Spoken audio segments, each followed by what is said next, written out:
Hello, நான் பேசுறது கேக்குதா? நான் பேசுறது நல்லா கேக்குதா? ஏன்னா காலையில நான் பேசும்போது நான் பேசுறதே ஒரு 2 செகண்டுக்கு அப்புறம் தான் எனக்கே கேட்டுச்சு. Hello hello hello hello hello, கேக்குதா? இல்ல காலையில நான் பேசும்போது நான் பேசுறதே எனக்கே ஒரு 2 செகண்ட் கழிச்சு தான் கேட்டுட்டு இருந்தது. அதனால கொஞ்சம் கன்ஃபியூஸ் ஆயிட்டேன்.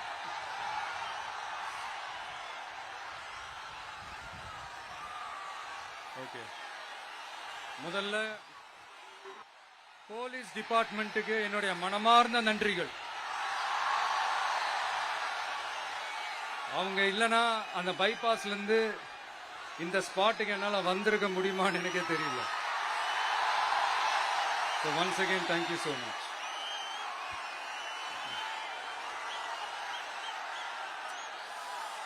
கரூர் அமராவதி ஆத்தங்கரையில இருக்கிற ஒரு ஊரு. அது மட்டும் இல்ல, இங்க ரொம்ப முக்கியமான டெக்ஸ்டைல் மார்க்கெட் ரொம்ப ஃபேமஸ், எல்லாருக்குமே தெரிஞ்ச ஒரு விஷயம் தான். அந்த மாதிரி கரூரை பத்தி பெருமையா சொல்லிக்கிறதுக்கு நிறைய விஷயங்கள் இருக்கு. அதுல எந்த மாற்று கருத்துமே கிடையாது. ஆனா இப்போ ரீசன்ட் டைம்ல பாத்தீங்கன்னா இந்தியாவிலேயே கரூர் அப்படின்னு சொன்னாலே ஒரே ஒரு பேர் தான் ரொம்ப ஃபேமஸா ஜொலிக்குது. அதுக்கு யார் காரணம்?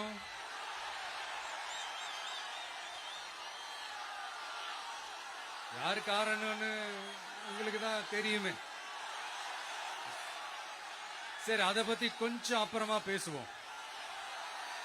இப்ப நம்ம கரூர் மாவட்டத்தில் இந்த வாக்குறுதிகள்லாம் கொடுத்தாங்கல்ல, அது செய்வோம் இது செய்வோம் எல்லாம் சொன்னாங்கல்ல, அது ஒரு சின்ன லிஸ்ட் தான்.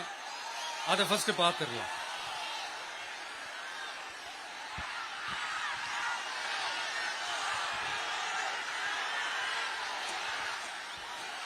இந்த கரூர் மாவட்டத்தில்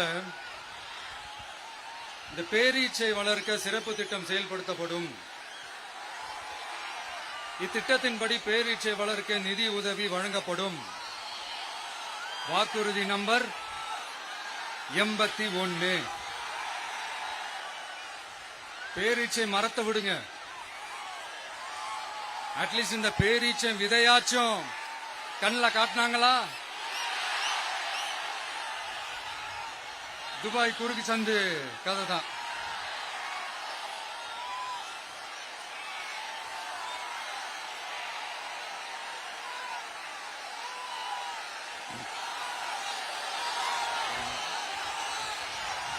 போறீங்களா? அடுத்து இன்னொரு வாக்குறுதி இருக்கு. கரூர் விமான நிலையம் அமைக்க நடவடிக்கை எடுக்கப்படும்னு வாக்குறுதி நம்பர் 448. ஆட்சியே முடிய போகுது. 4.5 வருஷம் முடிஞ்சிருச்சு. இப்ப போய் ஒன்றிய அரசு கிட்ட அமைச்சர் போய் கோரிக்கை வைக்கிறாரு. என்னன்னு? ஏர்போர்ட் கட்டணும். ஐயா அமைச்சரே, இதுதான் உங்க டக்கா?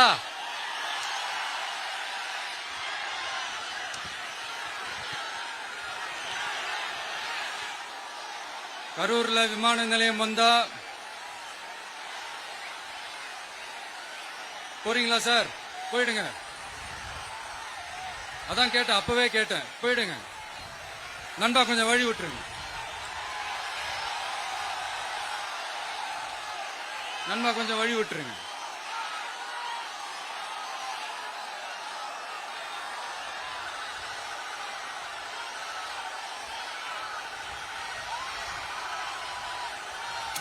கொஞ்சம் கொஞ்சம் வழி விட்டுருங்க. போயிட்டு போயிடுங்க.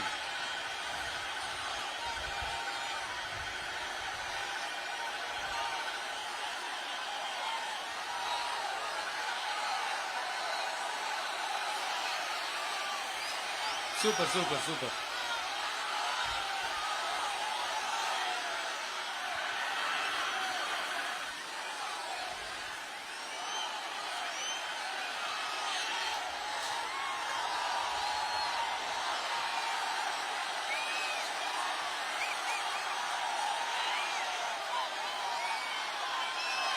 என்னப்பா ஆம்புலன்ஸ்ல நம்ம கொடி இருக்குது?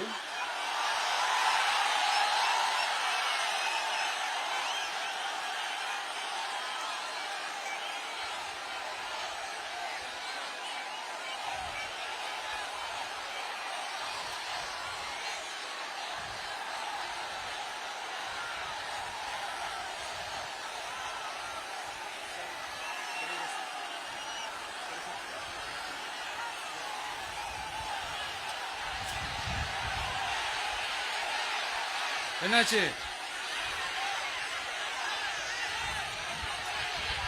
தண்ணி கொடுங்கப்பா, தண்ணி பாட்டில் கொடு, தண்ணி பாட்டில் கொடு.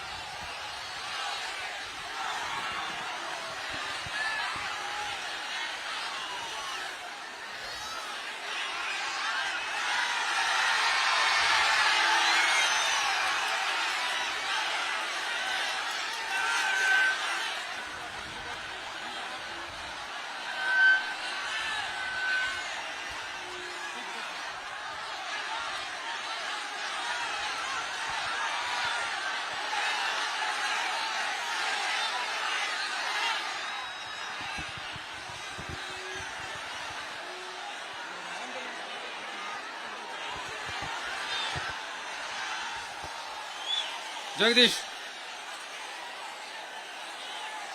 உடனே ஒரு ambulance கூப்பிட்டுருப்பா.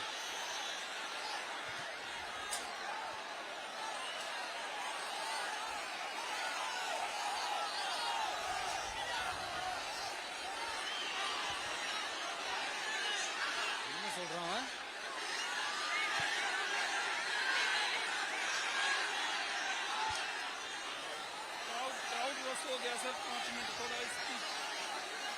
Mic check, mic check, mic check.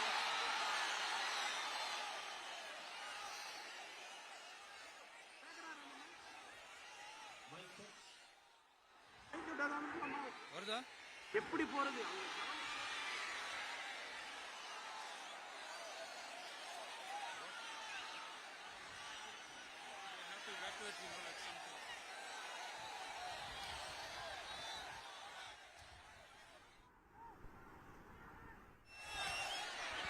Udaya, தண்ணி bottle, water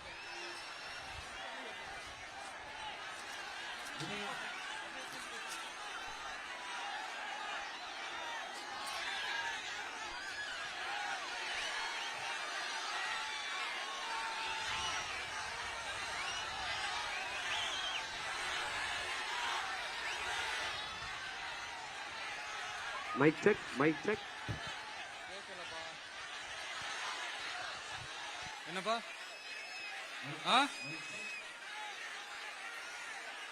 coming coming coming. Ambulance வருது வருது வருது.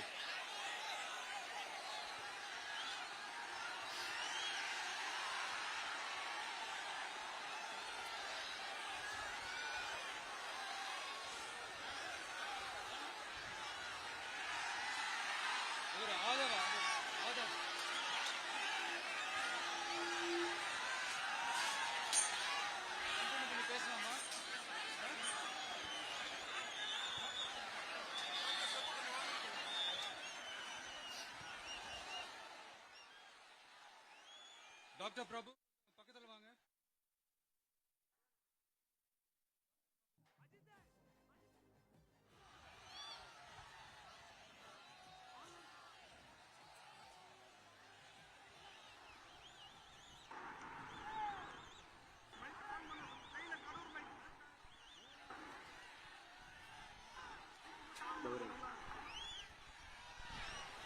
மைக் ஆன் பண்ணுங்க.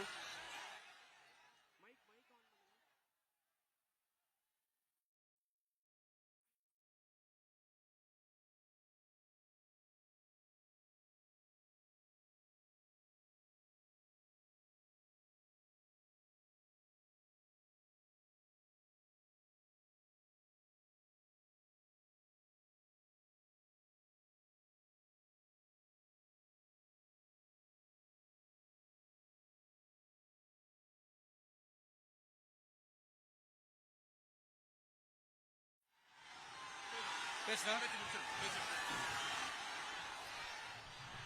சரி ஓகே கண்டினியூ பண்ணவா பேசுறது நான் வந்து அந்த ஏர்போர்ட் கட்டுறதை பத்தி சொன்னேன் இல்லைங்களா அது வந்து இங்க கட்டின அந்த ஜவுளி தொழில்லாம் ரொம்ப நல்லா டெவலப் ஆகுன்றது உண்மையான விஷயம்தான் but at the same time இந்த பரந்தூர் மாதிரியே இந்த மக்கள் பாதிக்காத வண்ணம் அந்த இடங்களா பார்த்து அந்த ஏர்போர்ட் கட்டினா இன்னும் நல்லா இருக்கும் அப்புறம் நம்ம கரூர் பிரச்சனைக்கு வருவோம் இந்த மணல் கொள்ளை தாங்க கரூரோட தீராத தலைவலி மணல் கொள்ளை கரூரை வறண்ட மாவட்டமாக்கிட்டது மட்டும் இல்லாம சட்டவிரோத கல் குவாரிகள் கரூரின் கனிம வளத்தை அழிச்சுக்கிட்டு இருக்கு இதுக்கு காரணம் யாரு சிஎம் சார் 11 மணிக்கு பதவி ஏத்துக்கிட்டா 11:05 மணல் கொள்ளை அடிக்கலாம்னு ஓபனா சொன்னவங்க தானே உங்க ஆளுங்க 2026 மணல் கொள்ளை அடிக்கிறவங்க கிட்ட இருந்து அதுல வர்ற பணத்தை வச்சு தமிழ்நாட்டு மக்களை விலைக்கு வாங்கிடலாம்னு கனவு காண்றவங்க கிட்ட இருந்து நம்ம காவிரி தாய்க்கும் கரூருக்கும் விடுதலை வேண்டுமா வேண்டாமா கிடைக்கும் கவலைப்படாதீங்க தமிழ்நாட்டின் 3வது பெரிய ஏரி இங்க இருக்கிற பஞ்சப்பட்டி ஏரி அதோட பரப்பு 1000 ஏக்கருக்கு மேல அந்த ஏரி நல்லா இருந்தா விவசாயம் செழிப்பா இருக்கும் விவசாயம் செழிப்பா இருந்தா மொத்தமா பல லட்சம் குடும்பம் சந்தோஷமா இருக்கும்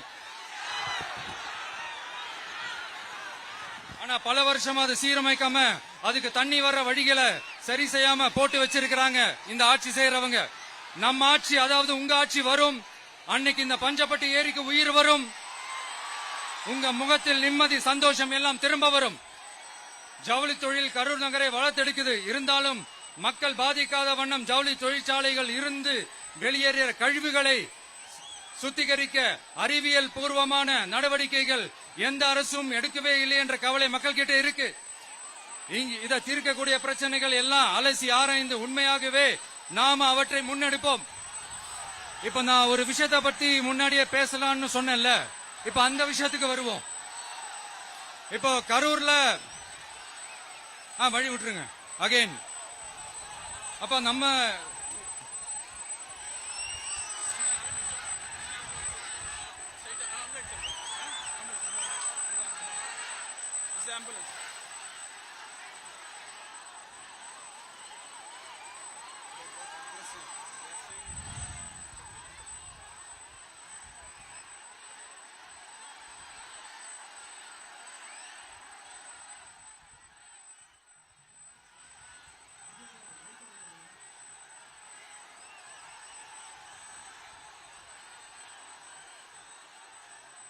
கொஞ்சம் வழி விட்டுருங்க நண்பா ப்ளீஸ் ப்ளீஸ் ப்ளீஸ் கொஞ்சம் வழி விட்டுருங்க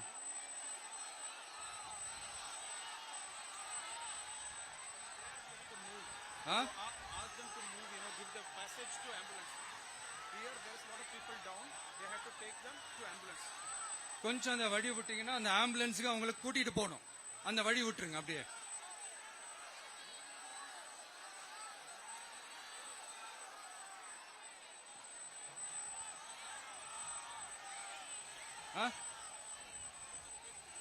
ஓகே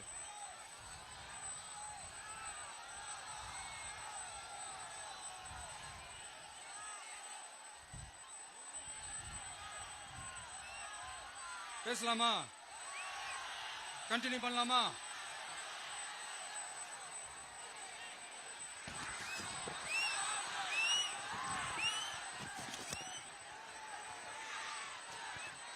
இங்க கரூர்ல இருக்கிற முக்கியமான பிரச்சனைகளை பத்தி நம்ம பார்த்தோம் இல்லையா இன்னொரு முக்கியமான பிரச்சனைக்கு காரணமா இருக்கிற ஒருத்தரை பத்தி நம்ம பேசாம போனா நல்லாவா இருக்கும் கரூர் வரைக்கும் வந்துட்டு அவரை பத்தி பேசாம போனா நல்லா இருக்குமா நல்லா இருக்காதுல எதுக்கு சுத்தி வளைச்சுக்கிட்டு ஸ்ட்ரைட்டா விஷயத்துக்கே வருவோம் இந்த கரூர் மாவட்டத்தில் ஒரு மந்திரின்னு ஒருத்தர் இருந்தார்ல இப்ப ஒரு மந்திரி இல்ல ஆனாலும் மந்திரி மாதிரி நான் யாருன்னு உங்களுக்கு சொல்லிதான் தெரியணுமா என்ன ஒரு க்ளூ ஒண்ணு கொடுக்கலாமா பாட்டிலுக்கு 10 ரூபா பாட்டிலுக்கு 10 ரூபா, பாட்டிலுக்கு 10 ரூபா, பாட்டிலுக்கு 10 ரூபா, பாட்டிலுக்கு 10 ரூபா, பாட்டிலுக்கு 10 ரூபா, பாட்டிலுக்கு 10 ரூபா, பாட்டிலுக்கு 10 ரூபா. இப்ப ரீசெண்டா கரூர்ல ஒரு விழா ஒண்ணு நடத்தினாங்களே, அது என்னப்பா 30 பேர் விழாவா? 30 விழா, சாரிப்பா கன்ஃபியூஸ் ஆயிட்டேன். அந்த விழாவில் மாண்புமிகு சிஎம் அவர்கள் இந்த மாஜி மந்திரியை பத்தி உச்சி மேல தூக்கி வச்சு மெச்சினதெல்லாம் நம்ம காதால கேட்டோம் இல்லையா? இதே சிஎம் அவர்கள் இதே கரூருக்கு வந்தப்போ, எதிர்கட்சியா இருந்தப்போ, அந்த மாஜி மந்திரியை பத்தி என்னெல்லாம் சொன்னாரு, என்னெல்லாம் கேட்டாரு. ஐயா ஃபேக்ட் செக் நண்பர்களே, இதெல்லாம் நீங்க பெருசா ரிசர்ச் பண்ணணும்னு அவசியமே இல்ல. யூடியூப் ஓபன் பண்ணி பாருங்க, தெரிச்சிருவீங்க, மிரண்டுருவீங்க. இந்த திமுகவுக்கு இந்த மாஜி மந்திரி இப்ப என்னவா இருக்கிறாரு அப்படின்னு மக்கள் பேசிக்கிறாங்க தெரியுமா? இந்த திமுக குடும்பத்துக்கு ஊழல் பண்ற பணத்தை எல்லாம் 24x7 டெலிவரி பண்ற ஒரு ஏடிஎம் மெஷினா இருக்கிறாராம் அப்படின்னு நான் சொல்லுங்க, ஊருக்குள்ள பேசிக்கிறாங்க. சரி, இங்க ஓகே. இன்னொரு முக்கியமான விஷயம், இங்க போலீஸ் பாதுகாப்புலாம் இருக்கா இல்லையா? போலீஸோட கைகள்லாம் கட்டப்பட்டிருக்குன்னு நினைக்கிறேன். போலீசார் மக்கள் தான் சார் எஜமானர்கள். மக்களுக்காக மட்டும்தான் பயப்படணும், வேற யாருக்காகவும் பயப்படணும்னு அவசியமே கிடையாது. இன்னும் 6 மாசம் தான். ஆட்சி மாறும், காட்சி மாறும், அதிகாரம் கை மாறும். உண்மையான மக்களாட்சி, மனசாட்சி உள்ள மக்களாட்சி அமையும். அப்ப தெரியும் எல்லாருக்கும் சுதந்திரமும் பாதுகாப்பும் 100% வரும். தேங்க்யூ நண்பா. கான்பிடண்டா இருங்க, நல்லதே நடக்கும், வெற்றி நிச்சயம். அஷ்மிகா 9 வயசு ஒரு பொண்ணு காணோமா, நீங்களே நம்ம தோழர்கிட்ட சொல்லி கண்டுபிடிச்சு